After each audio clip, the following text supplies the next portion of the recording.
गंजे। ओए तंग ना कर, मैंने मैम को तेरी शिकायत लगा देनी है। ठीक है गंजे भाई। ओ तू सुना चौधरी की हाली। मैम ये देखें, बिलाल अली को भी तंग कर रहा है और मुझे भी तंग कर रहा है। बिलाल खड़े हो जाओ, यहाँ आओ मेरे पास। बिलाल क्यों तंग कर रहे हो आप इनको?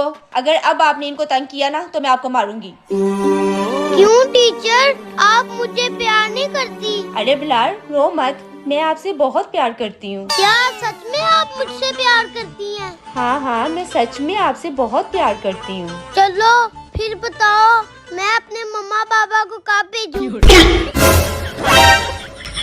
बदतमीज, ये कैसी बातें कर रहे हो आप? ओहो टीचर गुस्सा ना करें, मेरा मतलब है कि ट्यूशन की बात करने के लिए कब भेजूं? मैं बाजीगर, सबसे अलग सबसे असली डिफरेंट कैलिबर, हमसे मस्ती सीधा पप्पी तेरे आंसू।